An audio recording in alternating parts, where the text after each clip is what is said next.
Índice para baixo e registram deflação de janeiro para fevereiro. 82 milhões de reais vão ser investidos para levar água a 400 mil pernambucanos. Construção da adutora do Agreste é parte do projeto de integração do Rio São Francisco. Essas e outras notícias você acompanha agora. E para participar, basta acessar o bate-papo ao vivo no YouTube ou usar hashtag TVNBR nas redes sociais. O repórter NBR começa agora.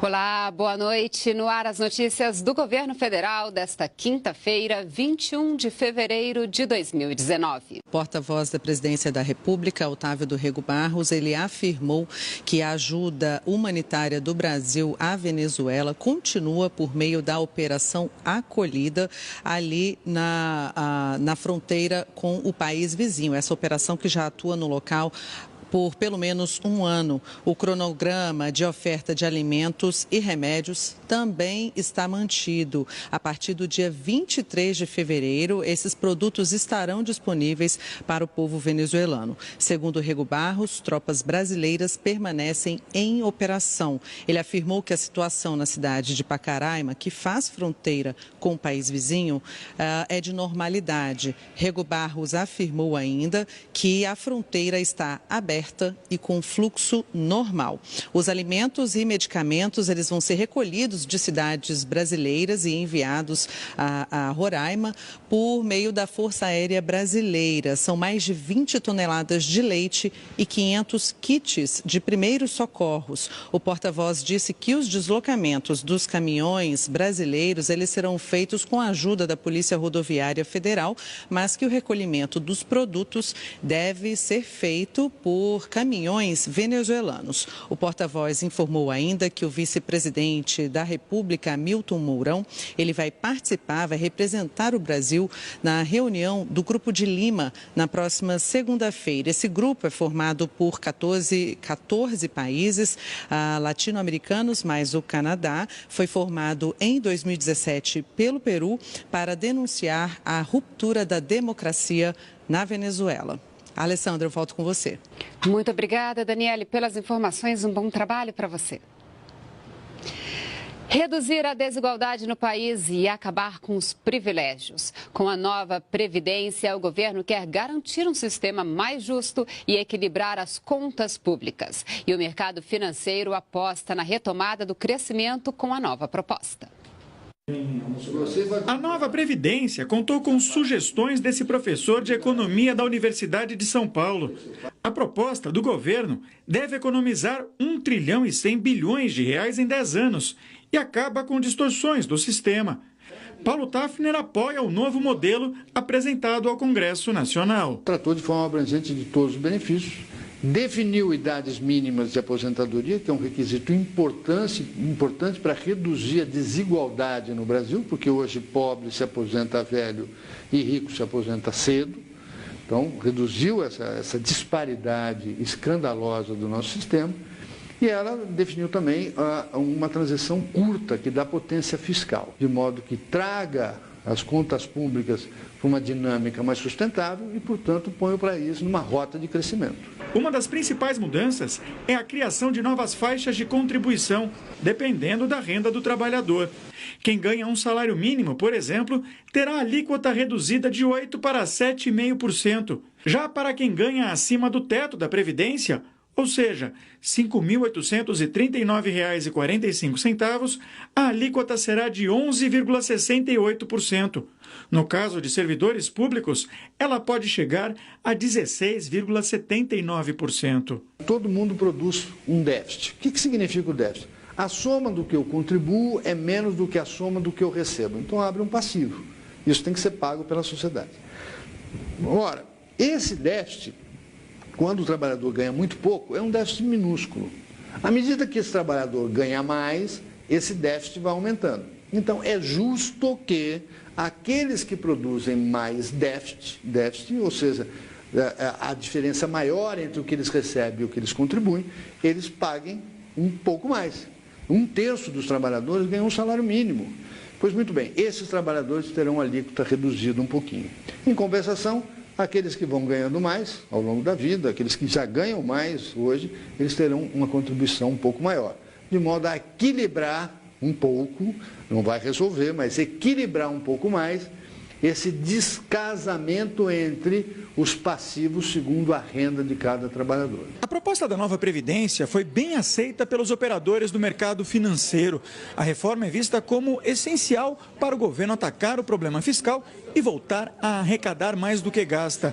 Uma medida que poderia trazer novos investimentos para o país. Nesse cenário, eu acredito que a gente receberia fluxos de investimento suficiente para beneficiar uma série de coisas, né? Não só mercado financeiro, em termos de taxa de câmbio, bolsa, em termos de preço, mas também de investimento mesmo, propiciando um crescimento maior e uma visibilidade maior do Brasil para o resto do mundo também.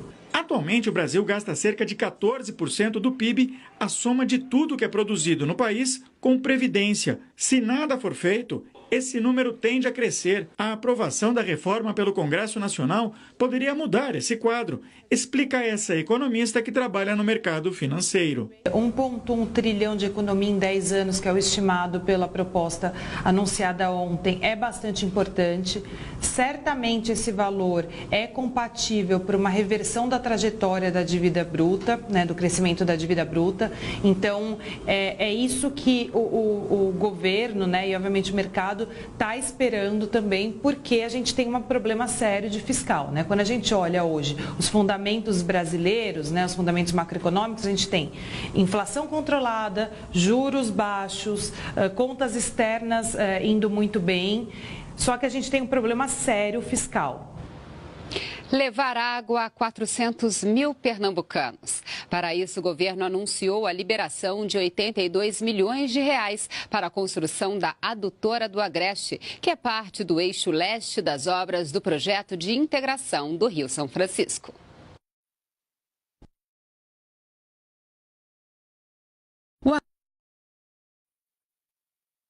O anúncio foi feito no Facebook pelo Ministério do Desenvolvimento Regional. E pelo Twitter, o presidente Jair Bolsonaro destacou a ação e que o Nordeste é uma prioridade do governo federal. A adutora do Agreste está na fase de pré-operação e faz parte do eixo leste, que já garante o abastecimento regular de água a 1 milhão de pernambucanos e paraibanos. O eixo leste está com 97% das obras concluídas. Já o outro eixo de transferência de água, o norte, também está em fase final, com esforços mais concentrados da recuperação do dique de Negreiros. A expectativa é de que o dique esteja pronto até o final de maio. Assim, as estações vão bombear as águas do Velho Chico em direção ao Ceará. E no próximo bloco, parques nacionais batem recorde de visitação. Em primeiro, o Parque da Tijuca do Rio de Janeiro. A gente volta já já.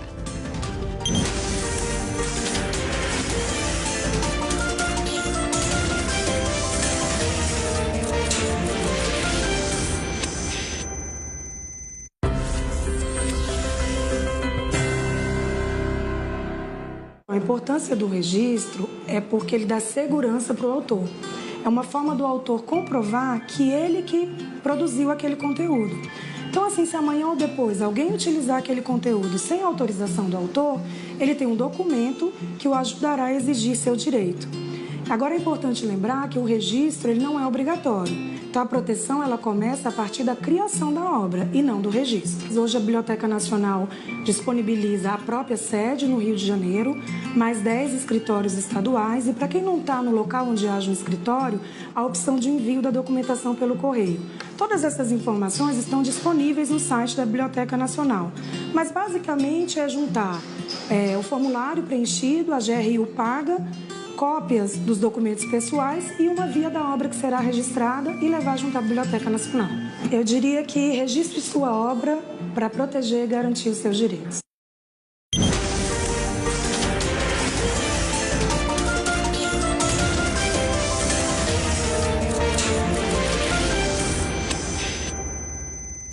A A prévia da inflação para fevereiro, IPCA 15, é de 0,34%, a menor para o mês de fevereiro desde o início do Plano Real em 1994. Ela foi divulgada hoje pelo IBGE. Vamos ver. Segue o TP. O Grupo Educação teve a maior variação e o maior impacto no índice. Já os grupos transportes e vestuário já tiveram deflação de janeiro para fevereiro.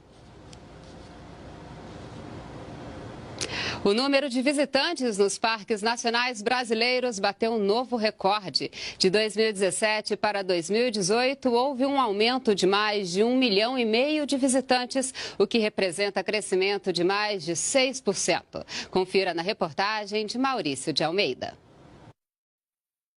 Buscar o contato com a natureza é uma atividade que atrai cada vez mais pessoas. Tanto que no ano passado, o número de visitantes nos parques nacionais brasileiros bateu um recorde.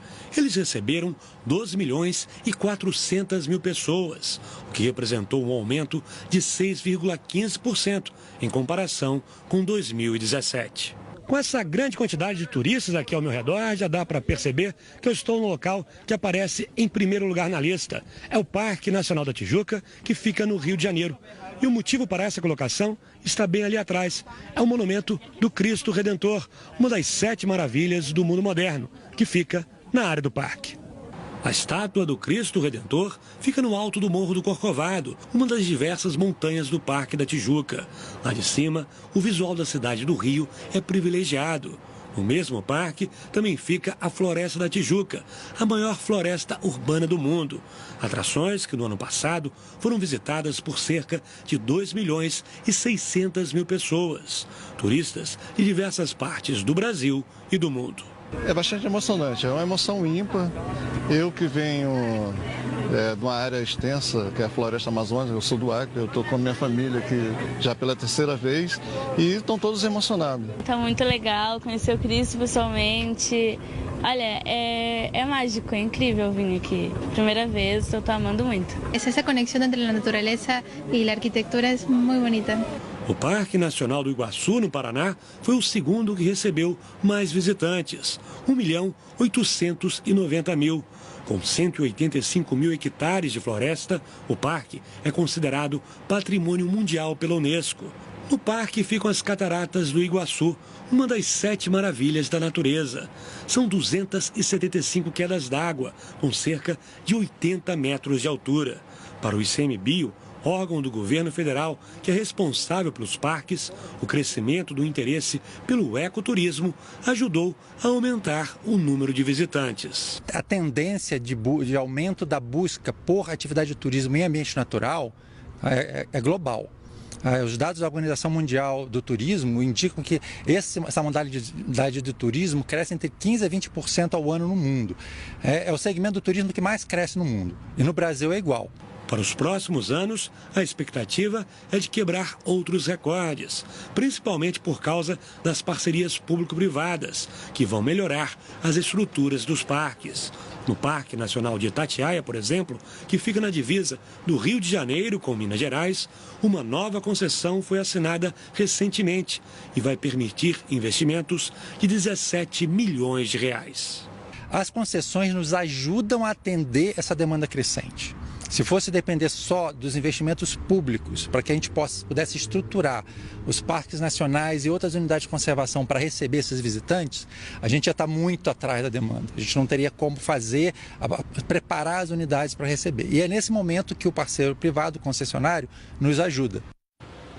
Quem mora ou vai viajar para o sul e o sudeste do país e não tem ainda a imunização contra a febre amarela deve tomar a vacina. O motivo é porque atualmente há registro de circulação do vírus nessas regiões. A vacina deve ser tomada até 10 dias antes da viagem.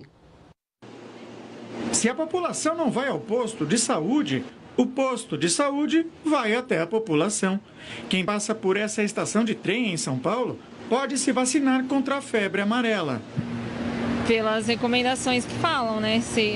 Dos problemas que ela pode trazer, né? Então eu prefiro prevenir. São 46 ações como essa só na cidade de São Paulo. O município tem uma cobertura vacinal contra a febre amarela de 77% da população. Mas a meta do Ministério da Saúde é chegar a 95%. E essa situação se repete em todos os estados das regiões Sul e Sudeste. Por isso, a intenção é aumentar a cobertura da imunização, principalmente nessa época que antecede o carnaval, quando muita gente viaja. A vacina precisa de 10 dias para começar a fazer efeito.